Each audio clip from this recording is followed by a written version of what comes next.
কাঁদছে, এটা বলছে কিসের ভয়? আয়েশা তখন বলছে, বাহ, আমার স্বামী তো আমাকে অনেক ভালোবাসে। যাক, এখানে একটা পরীক্ষা নেওয়া যায়। মা বোন শুনুন, আয়েশা রাদিয়াল্লাহু তাআলা আনহা বলেন, ইয়া রাসূলুল্লাহি, ও দয়ার নবী, আমি কেঁদেছি দুনিয়ায়। বারবার জিজ্ঞাসা করলেন, আয়েশা তুমি কাঁদছো কেন? আয়েশা তুমি কাঁদছো কেন? চোখের পানি মুছলেন। নবী গো, কিয়ামতের দিনে আমি আয়েশা যদি এইভাবে কান্না করি কিয়ামতের দিন, সেদিন আপনি নবীকে আমার কাছে এসে বলবেন, আয়েশা রে কাঁদছো কেন?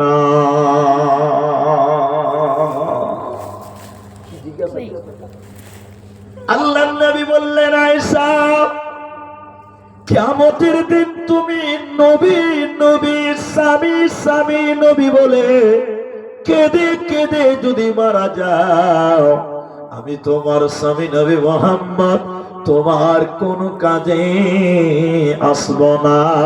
ওই দিনটার নাম কিয়ামত।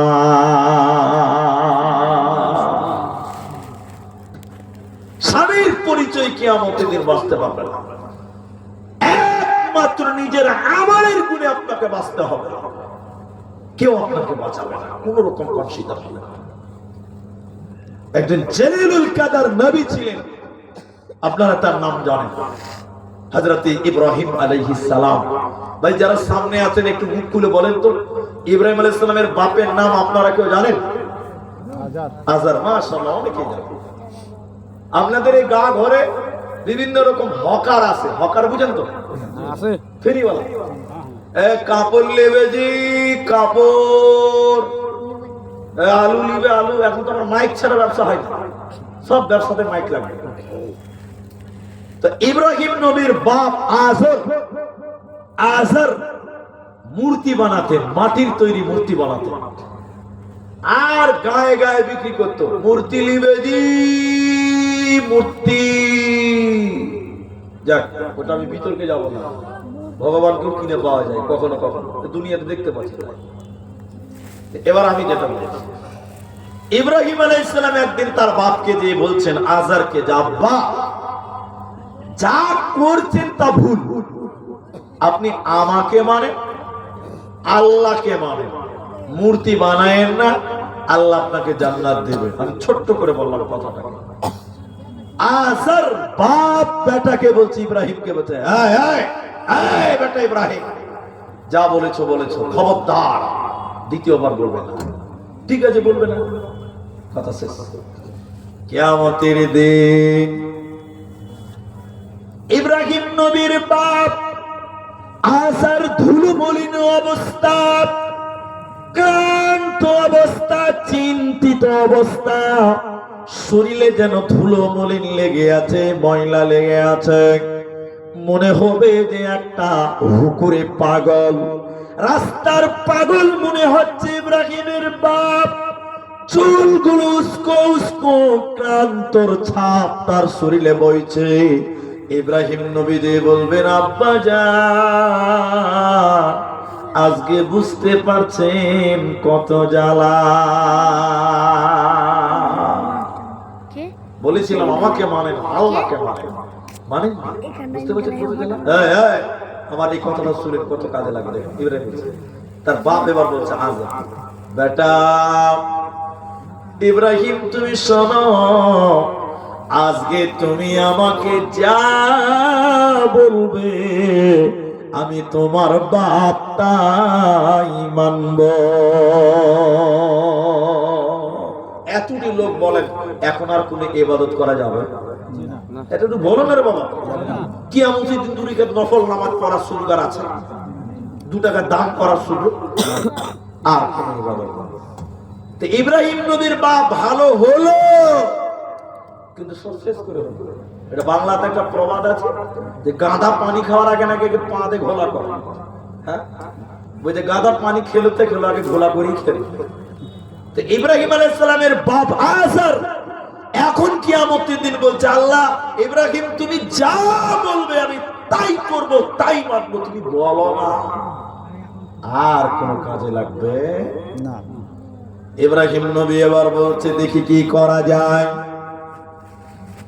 এবার ইব্রাহিম আলাইহিস সালাম আল্লাহকে বলবেন, আল্লাহ তুমি আমাকে ওয়াদা দিয়েছো, আমি ইব্রাহিম তোমার কাছে যা চাইবো তুমি তাই দেবে, এটা হলো আল্লাহর ওয়াদা। এবার ইব্রাহিম আলাইহিস সালাম বলবেন, আল্লাহ আমি ইব্রাহিম জান্নাতে যাব আর আমার বাপ আজার জাহান্নাম যাবে, এটা কেমন লাগে? দেখতে তো ভালো লাগে না, বড্ড খারাপ। আল্লাহ তুমি আমার বাবা আজারকে জান্নাতে দাও, এটা আমার তোমার কাছে দাবি। বেটা উকালতি করছে বাপের লিগে, কার কাছে? আল্লাহর কাছে। আচ্ছা আপনারা বলেন, ইব্রাহিম নবীর কথা আল্লাহ মানবে? মানবে না, মানবে না। আপনি ভাবছেন নবীর কথা মানবেন আল্লাহ? না।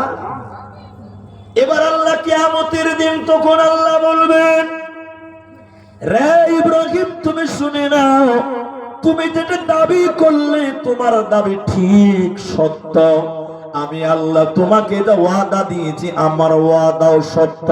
তবে শুনে নাও ইব্রাহিম, আমি আল্লাহ ওই রকম ব্যক্তিকে জান্নাতে দিব না যে আমার নবী ইব্রাহিমকে মানে নাই, সে তোমার বাপ হোক চাইতে হোক না কেন, আজকে জান্নাতে যাবে না, পাবে না, পাবে না। বেটা নবী হয়ে বাবাকে কিয়ামতের দিন বাঁচাতে পারবে না। অতএব কিয়ামতের দিন কাউরে পরিচয় কেউ বাঁচবে না। আমাল এবং ঈমান, ঈমান এবং আমাল, আমালের একটা জিকে রেডি করে নাও, কোরআন হাদিসের আমলকে গচ্ছিত করে নাও, নচেতে মরার পর জান্নাতে হবে না, পাবে না, দেবে না। এর জন্য শুনে নাও, তুমি দুনিয়াতে পেরেশান হয়ে গেলে আল্লাহকে মানলে না, কিয়ামতের দিন এই পেরেশানি কাজে আসবে না। এখন দুটো প্রশ্ন করব, উত্তর দেখিয়ে দিতে পারেন কিনা। একটা লোকের বয়স হয়ে গেছে 50 বছর, নামাজ পড়ে না। আমাদের মতন মুলবিরা বলছে, ভাই তুমি নামাজটা পড়ো। নামাজ পড়ো না কেন? যে পড়ে না কেন এর উত্তর ওর কাছে আছে। আপনি কি ভাবছেন? নাই, সবার একটা কমন উত্তর আছে, পুলিশে সময় পাই না। ঠিক আছে না? নামাজ পড়েন না কেন ভাই? পুলিশের সময় পাই না। তো ও ঠিক আছে, ও সময় পেল কি পেল না, আল্লাহকে যদি বলতে পারে যে আল্লাহ সময় পাইনি তাই নামাজ পড়ি না, এটা তার ব্যক্তিগত ব্যাপার। আমি ওটা বলতে চাইছি না, আমি যেটা বলছি। আচ্ছা দুনিয়াতে এত ব্যস্ত হলেন কেন? এই বাবা, এই বস, তো বলছে যে তুমি সময় পেলে না কেন?